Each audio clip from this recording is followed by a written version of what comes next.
Hi friends, welcome to MMSK vlog. நான் உங்கள் முத்துலட்சுமி. இன்றைக்கி நம்ம வீடியோவில் என்ன பார்க்க போகிறோம் அப்படின்னா, ஒரு சூப்பரான ரெசிபி தான். இப்போ பசங்கள்லாம் ஸ்கூல் விட்டு வராங்க அப்படின்னா அவங்களுக்கு சட்டுன்னு ஒரு 5 மினிட்ஸில் நம்ம ஸ்நாக்ஸு செஞ்சு கொடுக்கணுமோ, இல்லை அப்படின்னா அவங்களுக்கு ஒரு மினி டிஃபன் மாதிரி பண்ணி கொடுக்கணும்னா சட்டுன்னு சப்பாத்தியில் நம்ம செஞ்சு கொடுக்கலாம். சப்பாத்தியை நம்ம என்ன செய்யலாம் அப்படின்னா, வேக சுட்டுட்டு இதில் நம்ம என்ன பண்ணணும்னா நல்ல சின்னதாக கட் பண்ணி வச்சுக்கலாம். இது நம்ம கத்தி வச்சே கட் பண்ணிக்கலாம். இப்போ பிச்சு போடணும் இல்லை, கத்தி வச்சு நம்ம ஸ்லைஸாக கட் பண்ணி டக்குன்னு ஒரு 2 நிமிஷத்தில் கட் பண்ணிடலாம். இந்த சப்பாத்திக்கு நம்ம என்னென்னா கொத்து பரோட்டா அப்படின்னு, சப்பாத்தியில் கொத்து பரோட்டா நம்ம பசங்களுக்கு செஞ்சு கொடுக்கலாம். அதுக்கு நான் என்னென்ன எடுத்திருக்கேன் அப்படின்னா, இப்போ 6 முட்டை எடுத்திருக்கிறேன்.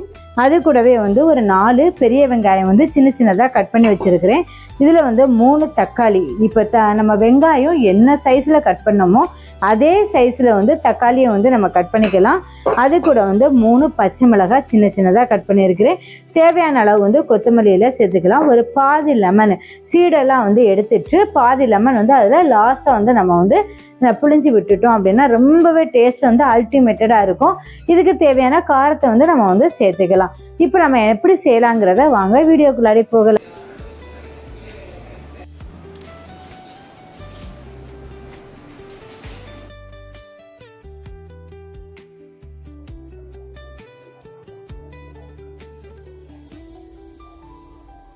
ஃபர்ஸ்ட் நம்ம ஸ்டவ்வை ஆன் பண்ணிக்கலாம்.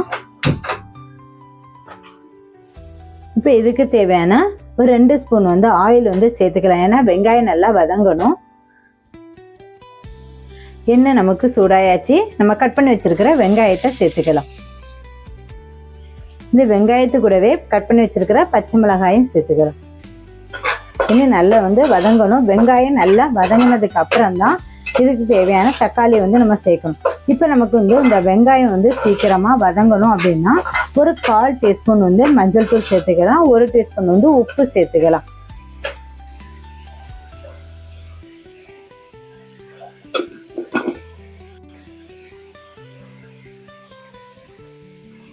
இது வதங்குறதுக்கு நல்லா மிக்ஸ் பண்ணிடணும். இது ஃபுல் ஃப்ளேமில் வச்சு நம்ம செய்யலாம். சீக்கிரமாகவே வதங்கிடும்.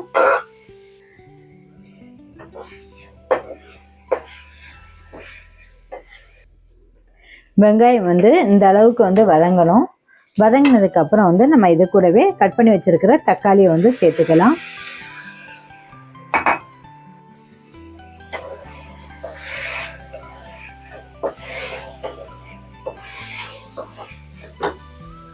இந்த தக்காளியும் வெங்காயமும் கொஞ்சம் நல்லா வதங்குறதுக்கு, சீக்கிரமா வதங்கணும் அப்படின்னா ஒரு மூடி போட்டு வச்சோம்னா சீக்கிரமாவே வதங்கிடும். இந்த ஸ்டேஜில் இதுக்கு தேவையான உப்பை நம்ம சேர்த்துக்கலாம். ஏற்கனவே 1 ஸ்பூன் உப்பு போட்டுட்டோம். நல்லா கொஞ்சம் பார்த்து போட்டுக்கலாம். இன்னும் 1 ஸ்பூன் உப்பு போட்டாலே போதும். வெங்காயமும் தக்காளியும் நல்லா வதங்கியாச்சு. இந்த ஸ்டேஜில் நம்ம இதுக்கு தேவையான காரத்தை நம்ம சேர்த்துடலாம். இதுக்கு 1/2 டேபிள் ஸ்பூன் மிளகாத்தூள் போதும். ஏன்னா அங்கே நம்ம பச்சை மிளகாய் போட்டிருக்கோம். இது கூடவே 1/2 டேபிள் ஸ்பூன் காஷ்மீர் மிளகாத்தூள் கலருக்காக சேர்த்துக்கலாம். காரம் இருக்காது. 1 டேபிள் ஸ்பூன் கரம் மசாலா சேர்த்துக்கலாம். இந்த மசாலா சேர்க்கும்போது நம்ம அடுப்பை சிம்மில் வச்சுக்கலாம். இது கூடவே 1/4 டீஸ்பூன் மிளகுத்தூள் சேர்த்துக்கலாம். அது ஸ்பைசிக்காக.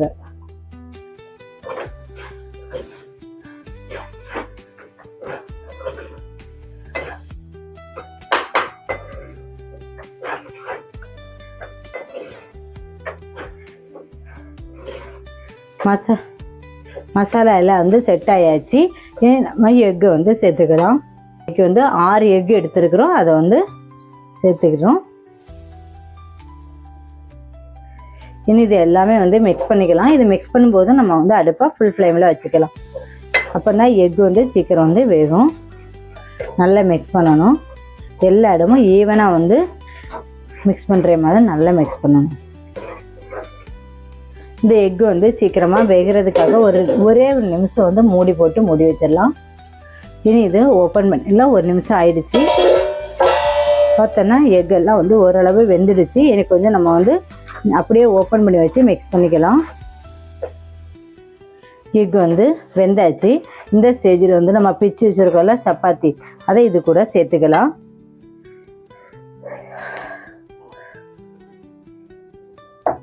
இப்படியே நம்ம வந்து தூவி விட்டோம்னா எல்லாமே உதிரி உதிரி ஆயிரும். எக்கு கொத்து பரோட்டா ரெடி. இன்னும் ஒரு 2 நிமிஷத்தில் வந்து எக்கு கொத்து பரோட்டா ரெடி ஆயிரும். இது நல்லா நம்ம வந்து மிக்ஸ் பண்ணி விடணும். இது இறக்குற ஸ்டேஜ் வந்தாச்சு. இந்த ஸ்டேஜில் வந்து நம்ம கொத்தமல்லி இலையை வந்து தூவிக்கலாம். அப்படி மேலாக்கால இது தூவிக்கலாம்.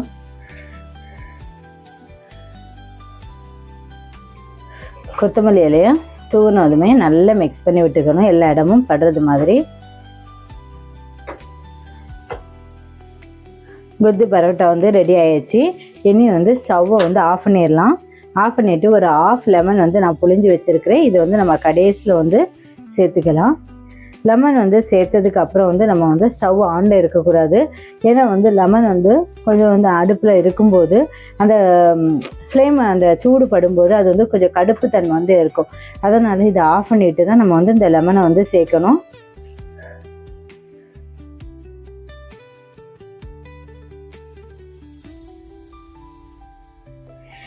ரொம்பவும் டேஸ்டான ஹெல்த்தியான கோதுமை கொத்து பரோட்டா வந்து ரெடி ஆயிடுச்சு. இனி நம்ம எப்படி இருக்குன்னு டேஸ்ட் பண்ணி பார்க்கலாம்.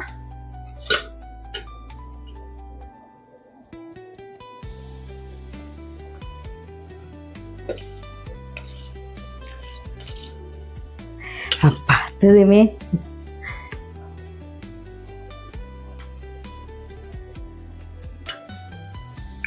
வேற லெவலுங்க.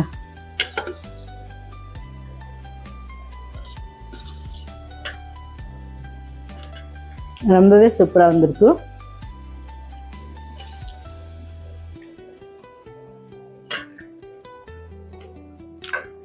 ரொம்ப நல்லா இருக்கும்.